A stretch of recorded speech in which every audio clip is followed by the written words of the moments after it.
जी सब लोग लगाया वो जी ठाकरिया ने संगला वो जी।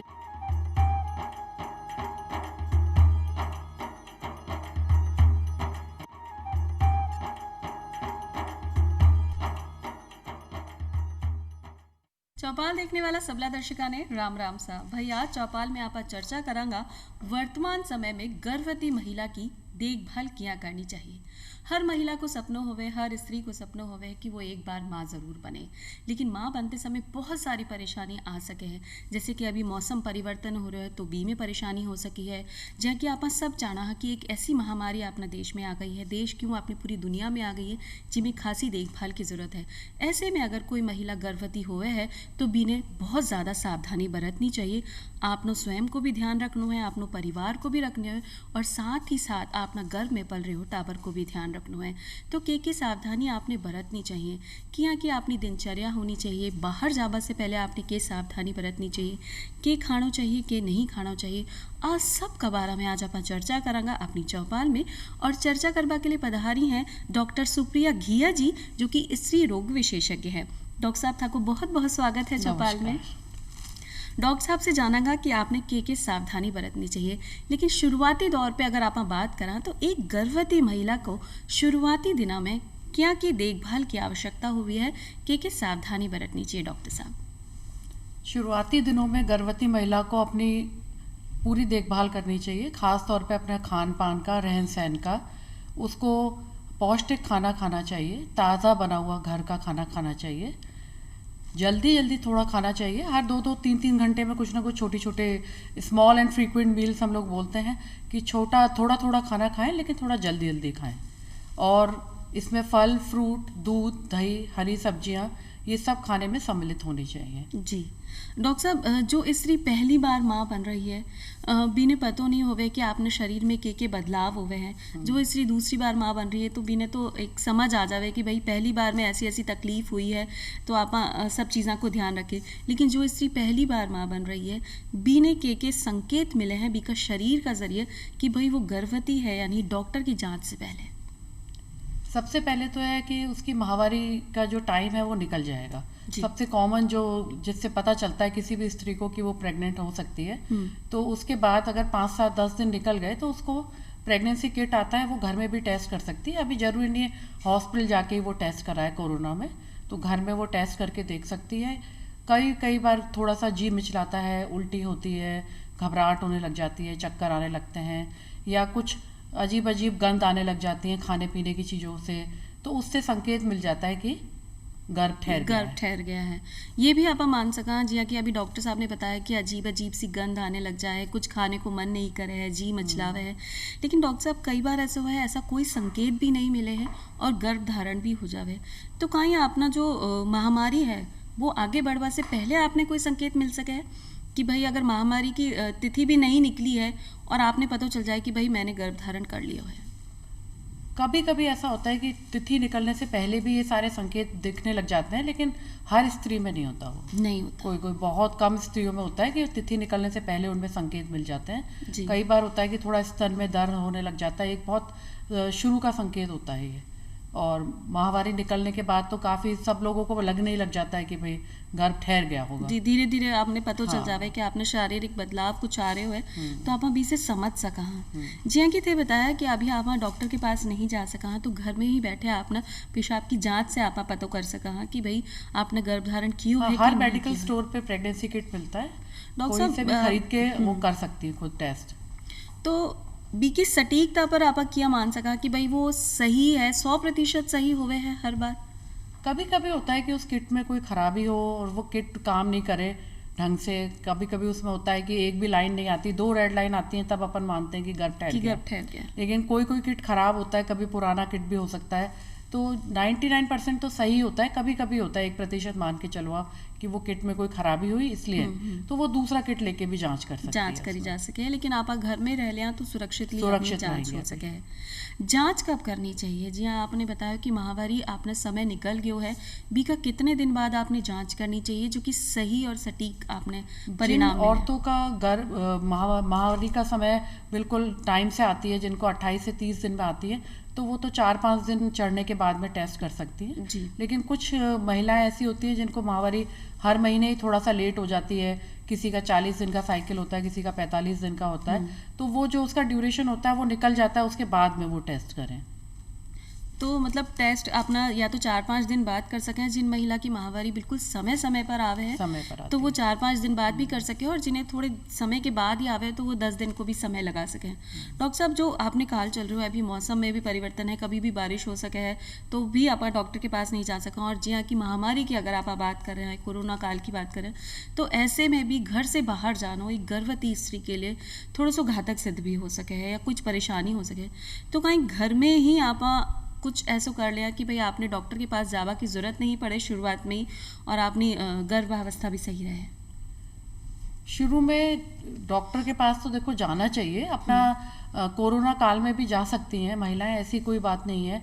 अपना प्रॉपर मास्क लगा के, सैनिटाइज करके और सोशल डिस्टेंसिंग मेंटेन करके, दूर दूर चल के उसके बावजूद भी जा सकती हैं, क्योंकि कुछ चीज़ें ऐसी होती हैं जो डॉक्टर ही बताता है। जैसे कुछ दवाइयाँ हैं, फॉलिक एसिड हमें लेना होता है, मेडिकल स्टोर से खरीद के भी वो खा सकती हैं, कि अगर शुरू में वो नहीं जा पाती हैं डॉक्टर के पास, तो फॉलिक एसिड एक ऐसी चीज़ है जो ज़रूर उनको खानी चाहिए पहले 3 महीने में, क्योंकि वो बहुत सारी बीमारियों से बच्चे को बचाता है।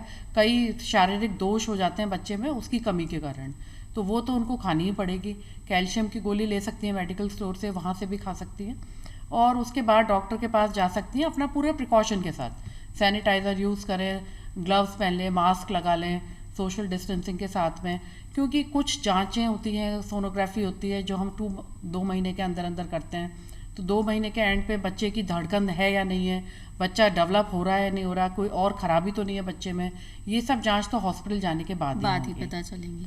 तो उसके लिए वो जा सकती हैं हॉस्पिटल और दवाइयाँ ले सकती हैं। फिर जांच और सोनोग्राफी तो अस्पताल जाने के बाद ही होगी। तो इलिए आप यूं ही सलाह दे सका कि कोई भी अगर गर्भवती स्त्री है जिन्हें लग रही हो कि उन्हें गर्भ धारण किए हुए, तो डॉक्टर साहब से मिलना बहुत ज़्यादा ज़रूरी है, लेकिन आपने सावधानी के साथ, जैसे कि डॉक्टर साहब ने बताया कि आप मास्क को उपयोग कर सका, अस्पताल जाने से पहले डॉक्टर साहब से फ़ोन कर सका कि भाई समय बता दो कि कितना समय में हम आ जावें, फिर समय निश्चित कर आप जा सका, आपने साथ कोई ने ले जाओ कि आप लोग घर को पानी होवे, अपनी साफ़ सफाई को पूरा ध्यान रखा, और सैनिटाइज़र को आप उपयोग कर सका कि अगर कोई चीज़ ने छुआ भी हाँ तो अपना हाथ आप साफ कर लिया, बी से अपनी गर्भवती स्त्री ने कोई परेशानी नहीं हुई। जब पहली बार डॉक्टर साहब से आप मिलवा जा रहे हैं, तो कौन कौन सी जांच होनी आवश्यक हो जावे है, ऐसे में कौन कौन सी जांच की सलाह भी दी जा सके? सबसे पहले तो अपन को ये देखना होता है कि इसमें खून की कमी तो नहीं है, तो हीमोग्लोबिन की जांच होती है, शुगर की होती है, बाकी आजकल तो HIV की जांच, hepatitis B, viral markers, VDRL test, ये सारे, थायराइड जांच, क्योंकि अगर थायराइड भी शुरू में ही हम लोग दवा दे देते हैं, सपोज अगर पेशेंट के हाइपोथायराइड है पेशेंट और अपन ने दवा नहीं दी तो घेंगे की बीमारी हो जाएगी बच्चे को, तो शुरू में ही अपन को ये सारी दवाइयाँ शुरू से ही देखनी होती हैं, जांचें भी शुरू में ही करवानी पड़ती हैं कि आगे जाके बच्चे में कोई विकलांगता नहीं हो जी, बच्चा शारीरिक और मानसिक रूप से बिल्कुल स्वस्थ पैदा हो। और क्या चीज़ों को ध्यान रखना चाहिए? जैसे खून की कमी अगर महिला में है तो भी दवाई शुरू करनी, तो टेस्ट कराने पे अगर खून की कमी आती है तो फिर खून की कमी के लिए हम लोग दवाइयाँ भी देते हैं, और उसको अपने खान पीन का ध्यान रखना पड़ेगा। हरे पत्तेदार सब्जियाँ खानी पड़ेंगी, हरी सब्जियाँ खानी पड़ेंगी, तो अनार खाना है, अगर एप्पल अनार अगर वो अवेलेबल है गाँवों में, नहीं तो आजकल तो शहरों से लेके चले जाते हैं सब लोग पेशेंट्स। हम लोगों के पेशेंट्स भी आते हैं गाँवों से दूर से, तो हम यही कहते हैं कि अभी तो एक बार तो ले जाओ, 5-7 दिन तो चली जाएंगी, फिर वो लोग और मंगा लेते हैं किसी ना किसी से।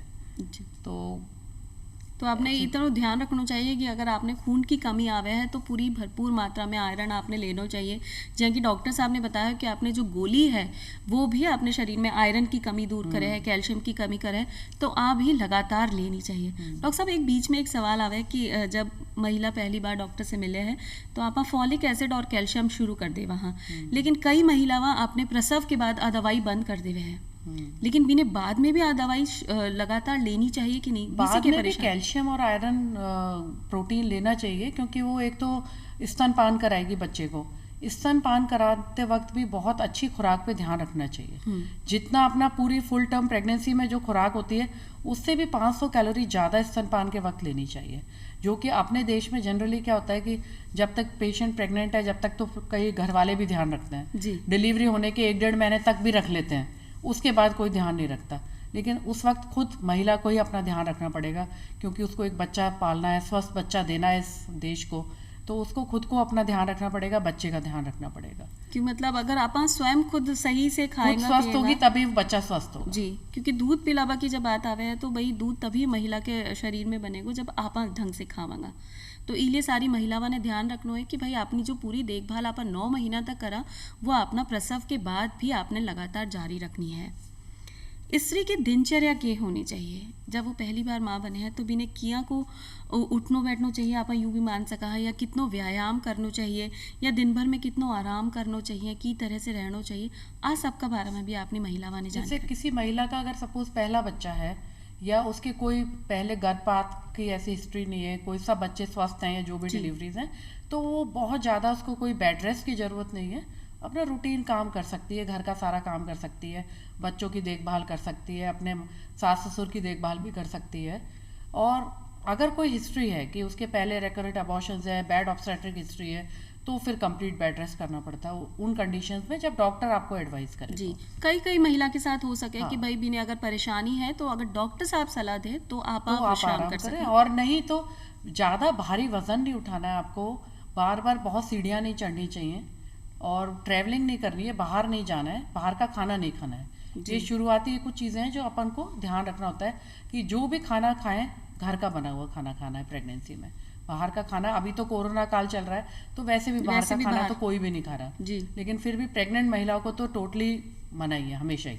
जी, लेकिन डॉक्टर साहब जब एक गर्भवती महिला है तो भी इन्हें खावा की बार बार भी इच्छा हुए, कुछ नयो नयो खावा की इच्छा हुए, और जिया कि आजकल को माहौल है परिवार अलग हो गया है, सामूहिक फैमिली तो अपनी रह नहीं है कि अलग अलग मियाँ बीवी हैं, तो ऐसे में बनाने की परेशानी हो जावे कि भाई कौन तो बनाए और कैसे खाए, ऐसे में महिला क्या करे? अब ऐसे में तो महिला को खुद ही बनाना पड़ेगा, उसके पति को हेल्प करनी पड़ेगी उसकी बनाने के लिए। जी, और एक बात और जहाँ कि आपने बताया भारी वजन नहीं उठाना चाहिए या बार बार सीढ़ी नहीं चढ़नी चाहिए, जहाँ कि अभी आप बात ही कर रहे हैं कि महामारी चल रही है, कोरोना काल चल रही हो, तो ऐसे में आपने बाई की व्यवस्था भी नहीं है, कोई आपने जो घरेलू कामकाज के लिए महिला वहाँ आप रख ले वहाँ उनकी भी व्यवस्था नहीं है, तो ऐसे में काम को कितनो वजन आप ले सका?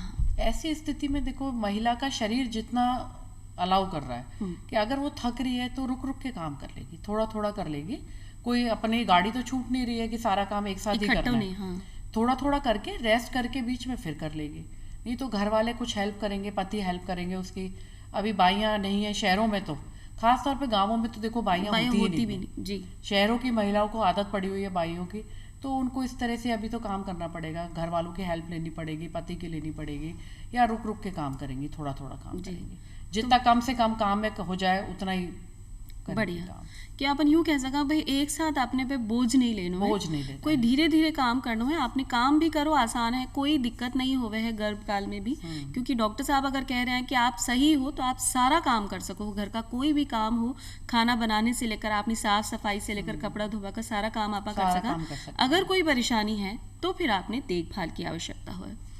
ऐसे में गर्भ काल में जब ये गर्भ धारण एक गर्भवती महिला है, ऐसे में खुश रहना कितना जरूरी है, बीका के प्रभाव पड़ सके हैं बच्चा पे? खुश रहना तो देखो सबसे ज़्यादा जरूरी है, तनाव मुक्त जीवन होना चाहिए प्रेगनेंसी में। घर वालों को भी कोशिश करनी चाहिए, हस्बैंड को भी करनी चाहिए कि अभी उस काल में स्त्री को तनाव नहीं दे किसी भी तरह का। जी, कुछ मेडिटेशन करना चाहिए, हल्का फुल्का व्यायाम करना चाहिए, सुबह शाम टहलना चाहिए, घर में छत पे भी टहल सकती हैं, बाहर नहीं निकले तो अपने घर के आंगन में भी टहल सकती हैं, तो उससे क्या जी थोड़ा ठीक रहेगा। कुछ अच्छे भजन पूजा इस पे ध्यान देना चाहिए, थोड़ा सा अपना स्पिरिचुअल।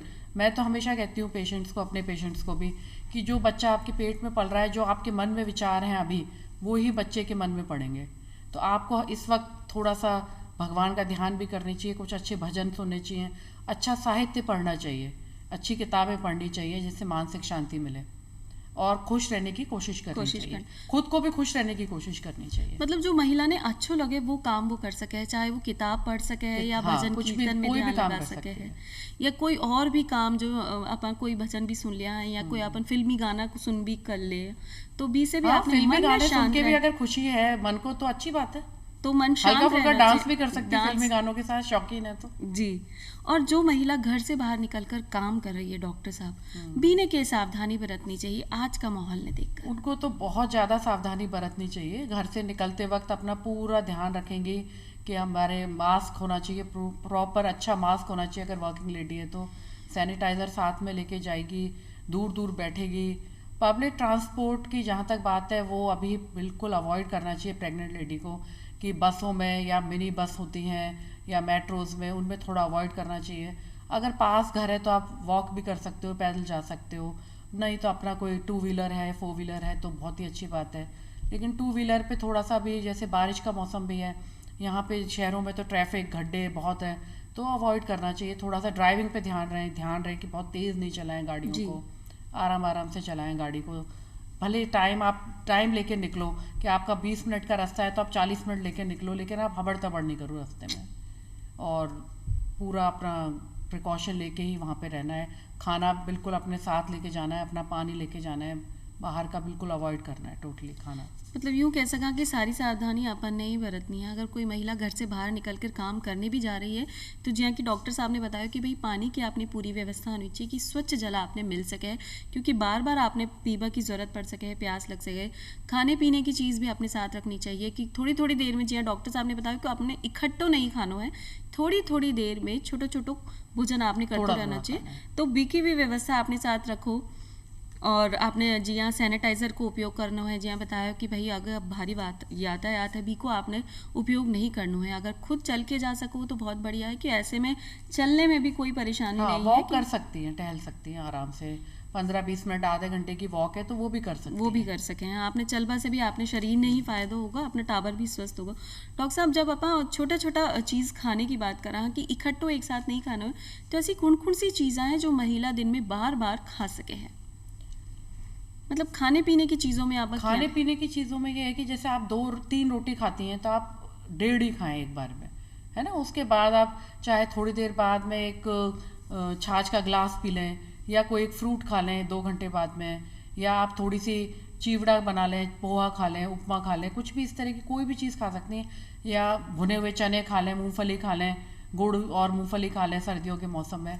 तो एक साथ नहीं खा के थोड़ा थोड़ा खाने से क्या वो डाइजेस्ट भी होगा, गैस वगैरह नहीं बनेगी, पेट में दर्द नहीं होगा, और प्लस एसिडिटी नहीं होगी कि आपका पेट खाली नहीं होगा तो एसिड पित्त नहीं बनेगा। तो उससे पेशेंट बहुत कंफर्टेबल रहता है सारी स्त्रियों को। तो हमेशा थोड़ा थोड़ा ही खाना चाहिए प्रेगनेंसी में, मतलब आसानी से हर आप 2-2 घंटे में कुछ ना कुछ खाना चाहिए। मतलब थोड़ो भोजन करेंगे तो आप आसानी से पचा सका, एक साथ इकट्ठो कर लियो तो ना तो पच भी नहीं पाएगा और आपने आराम भी नहीं मिल पाएगा। डॉक्टर साहब, ऐसे में कहो जावे है कि आपने ड्राई फ्रूट्स भी खाना चाहिए, लेकिन कई महिलाओं को मानना है कि भाई ड्राई फ्रूट्स आपने गर्मी करे है तो वो नहीं खाना चाहिए। तो क्या चीज़ ड्राई फ्रूट्स में देखो, बादाम और अखरोट, ये 2 चीज़ें बच्चे के ब्रेन डेवलपमेंट के लिए बहुत फायदेमंद होती हैं जी। तो आप गर्मियों के मौसम में इनको भिगो के रात को और सुबह सुबह खाएं तो कोई नुकसान नहीं करेंगे। उसमें आप एक अंजीर भी डाल सकती हैं, 5 किशमिश या मुनक्का डाल लें, और 5 बादाम डाल लें, 1 अखरोट डाल लें। वो फुल न्यूट्रिशन होता है, पूरे सब कुछ मिल जाता है उसमें गर्भवती महिला को। उसमें पूरा प्रोटीन भी मिलेगा, आयरन भी मिलेगा, कैल्शियम भी मिलेगा, वाइटामिन भी मिलेंगे। तो मतलब फायदो ही करे, वो नुकसान नहीं करे। कोई नुकसान नहीं करती, कोई भी ड्राई फ्रूट नुकसान नहीं करता, ना सर्दी में ना गर्मी में। जी। तो आप अपने गर्मी में आप भिगो के खाओ, हमेशा भीगे हुए ड्राई फ्रूट्स तो फायदा करते हैं बहुत। तो जिया कि डॉक्टर साहब ने बताया, आपने ध्यान रखना है कि अगर आप खा सका आपने घर में है तो आप भिगो कर अपना ड्राई फ्रूट्स भी खा सका, अंकुरित अनाज भी खा सका। जो अगर आपने पास ड्राई फ्रूट्स नहीं है तो आप बी के बदले अंकुरित अनाज खा सका, जो अपने शरीर ने पूरा पोषक तत्व दे दे हैं। अंकुरित अनाज हमेशा थोड़ा सा एक छौंक के खाना चाहिए प्रेगनेंसी में। कई बार कच्चा अंकुरित खाने से कई बार बैक्टीरिया डेवलप हो जाते हैं उनमें, और कई बार बीमार भी हो जाते हैं। तो एक छौंक लगा के ही खाना चाहिए उसको अंकुरित। जी, हल्को सो आप बिने भाप पे भी कर सका या कुछ कर सका, जिसे भी में अगर कोई बैक्टीरिया बन भी गयो है तो वो खत्म हो जाएगा और वो आपने फायदा करेगा। डॉक्टर साहब, शुरुआती दिनों में जब उल्टी दस्त की बात आवे, उल्टी की बात आवे, सुबह सुबह जी मिचलावा की बात, ऐसे में महिला ने क्या करना चाहिए? देखो, जिन महिलाओं को बहुत ज़्यादा उल्टी होती है, शुरू के 3-3.5 महीने तक ही ज़्यादा होती है, उसके बाद धीरे धीरे कम होती चली जाती है। पर कोई कोई महिला ऐसी होती है जिसको 9 महीने तक भी उल्टियाँ होती हैं। तो ऐसी कंडीशन में तो उनको डॉक्टर से सलाह लेके दवाइयाँ लेनी चाहिए। बट एक घरेलू उपाय है कि सुबह उठते ही अपने बिस्तर के पास में एक बिस्किट का पैकेट रखें और पानी, और उठने से पहले ही 2 बिस्किट अगर महिला खा ले और 1 घूंट पानी पी के लेटी रहे 5-7 मिनट, फिर उठे तो उसको वो वॉमिटिंग की जो चेन बन जाती है, बार बार वॉमिटिंग होती है, वो नहीं होगी, वो नहीं तो उससे बहुत आराम आता है महिला को। और बाकी फिर दवाइयाँ तो हैं ही जी। और फिर अपनी दवाइयों से भी आप रोक सका, लेकिन अगर शुरुआत में आपको परेशानी है तो कुछ भी खाकर अपना बिस्तर से उतरो तो और फिर 1-2 उल्टी होने में इतना घबराने की भी जरूरत नहीं होती, नॉर्मल चीज़ है ये। कई बार होता है पेशेंट को 1-2 उल्टी होती है और पेशेंट हॉस्पिटल चल जाते हैं, तो थोड़ी बहुत उल्टी में तो कोई खास बात नहीं होती है, ज़्यादा उल्टी होती है तो दवाइयाँ लेनी पड़ती जी। अगर बार बार आपने हो तो आप परेशान हो सका, लेकिन अगर 1-2 है तो वो प्राकृतिक है, हर महिला के साथ ऐसी परेशानी हो सके है। डॉक्टर साहब, आज के समय में ये क्यों जावे है कि भाई काढ़ो पीनो चाहिए, वो बहुत ज़्यादा फायदेमंद है, जिसे आपने कोई भी वायरस से परेशानी नहीं हो, तो एक गर्भवती महिला ने काढ़ो कितनो लाभदायक है या नुकसानदेह है? काढ़ा तो गर्भवती महिला को देखो नहीं पीना चाहिए मेरे हिसाब से तो, क्योंकि उसमें कई बार ये सारी जड़ी बूटियां होती हैं, गर्म चीज़ें होती हैं, और उससे गर्भपात होने के भी चांसेस होते हैं, तो उनको तो शुरू की प्रेगनेंसी में तो अवॉइड ही करना चाहिए जी। और अगर काढ़ो नहीं आपना पी रहे हैं कि भाई नुकसान कर सके, तो काढ़ा के अलावा के चीज़ों को ध्यान काढ़े के अलावा जैसे दूध में हल्दी डाल के पीना बहुत ही लाभकारी है, बहुत ही एंटीसेप्टिक होती है हल्दी, उससे कोई नुकसान भी नहीं होता दूध में हल्दी जाने से। और उसके अलावा अदरक और तुलसी ये ले सकती हैं चाय के साथ में, नींबू का रस, नींबू पानी, तो नींबू भी बहुत अच्छा इम्यूनिटी देता है आजकल के ज़माने में। नींबू तो ज़रूर 2 नींबू तो हर एक को अभी पीने चाहिए जी। चाहे गर्भवती महिला हो या परिवार का कोई भी सदस्य हो, तो विटामिन सी भी लेना ही चाहिए, तो अभी जरूरी है इम्यूनिटी के लिए। डॉक्टर साहब, अब आप काढ़ा की बात नहीं कर रहे कि काढ़ा से परेशानी हो सके तो गर्भवती महिला भी ने छोड़ सके है, लेकिन आप जो चाय पी रहे हैं, जी आपने बताया कि अदरक तुलसी डाल लो, तो दिन में 2-3 बार चाय पी लो तो कोई परेशानी नहीं है। हाँ, 2-3 बार है, लेकिन बार बार दिन में 8-10 बार लोगों को चाय पीने की आदत होती है, तो वो तो प्रेगनेंसी में नहीं पीनी चाहिए, वो नहीं पीनी चाहिए।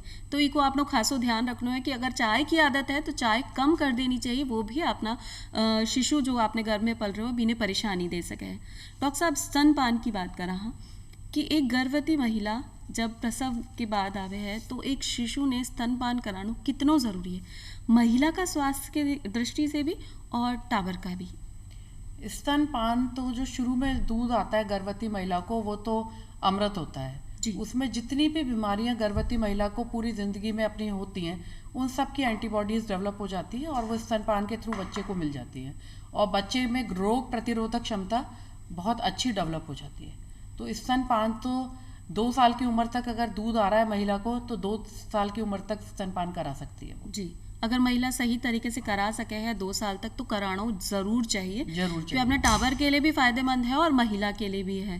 डॉक्टर साहब, एक ऐसा हो जाए कि समय से पहले कोई भी शिशु को जन्म हो जाए, तो ऐसी स्थिति ने रोकबाग के लिए महिला ने क्या सावधानी बरतनी चाहिए? जिन महिलाओं में ऐसा लगता है कि समय से पूर्व बच्चा हो जाएगा, तो डॉक्टर्स उनको कुछ दवाइयाँ भी देते हैं, बेड रेस्ट भी एडवाइस करते हैं, और अगर कुछ इंजेक्शंस होते हैं जो हम बच्चे के फेफड़े मजबूत होने के लिए पहले ही दे देते हैं, तो उससे फेफड़े मजबूत हो जाते हैं। समय से पहले जो बच्चा होता है उसकी सबसे बड़ी जो उसमें दिक्कत होती है, उसके फेफड़े विकसित नहीं हो पाते हैं। बच्चे को पैदा होते ही सांस लेने में दिक्कत शुरू हो जाती है, बच्चे को ऑक्सीजन पे रखना पड़ता है, कभी कभी बच्चे को वेंटिलेटर पे भी रखना पड़ता है। तो ऐसी कंडीशन में जो प्री मैच्योर डिलीवरी, उसको हमें रोकना चाहिए हर हालत में। फिर भी अगर हो जाती है प्री मैच्योर डिलीवरी, तो प्रॉपर बच्चे को, जो बच्चों का हॉस्पिटल होता है, आईसीयू होता है, उसमें रखना पड़ता है कई बार, और कम से कम बच्चा 1 किलो 700-800 ग्राम का जब हो जाता है, तभी हम मदर को बच्चा देते हैं। और इतने समय तक बच्चों जब माँ से दूर रहे तो वैसे भी कमज़ोरी आ जाए कि माँ अपना दूध नहीं पिला सके, कहीं माँ ने भी कोई परेशानी हो सके अगर समय से पूर्व प्रसव हो तो? माँ को तो जनरली ये होता है कि जो समय से पूर्व बच्चे होते हैं, तो बच्चे हॉस्पिटल में रहते हैं, आईसीयू में रहते हैं, तो उनका दूध जनरली सूख जाता है। बच्चे को ऊपर के दूध पे अपन फीडिंग चालू कर देते हैं वहीं पे, तो ऊपर के दूध की आदत पड़ जाती है और जनरली माँ का दूध नहीं पी पावे, तो फिर बच्चे ने आदत भी नहीं पड़ेगी पीने की, आदत भी नहीं पड़ती और बनना भी बंद हो जाता है। तो ऐसे में भी महिला का स्तन में कोई परेशानी हो सके, इलिया यूं ही कहा कि भाई अच्छा, कोई ऐसी खास परेशानी नहीं होती है महिला को, तो प्री मेच्योरिटी में तो माँ को इतनी परेशानी नहीं है, बच्चे को ही सारी परेशानी हुई। डॉक्टर साहब थे इतनी चोखी जानकारी दी आपने गर्भवती महिलाओं के लिए कि भाई अगर आपने सावधानी बरतनी है, गर्भ सही से रखना है, जच्चा और बच्चा दोनों स्वस्थ रहें, इसके लिए आपने घर से बाहर निकलते समय मास्क लगाना है, सैनिटाइजर को प्रयोग करना है और आपने आसपास भी साफ सफाई रखनी है। और जी हाँ कि डॉक्टर साहब ने बताया कि जो भी स्वस्थ भोजन है, साफ सुथरा भोजन है, घर को बनेड़ो भोजन है, वो ही आपने करना चाहिए। डॉक्टर साहब थे आया समय निकालो बिकले था को बहुत बहुत धन्यवाद। आपका भी बहुत बहुत धन्यवाद। और आज भी चाला हाँ फिर मिलांगा एक नई जानकारी के साथ, तब तक के लिए राम राम सा।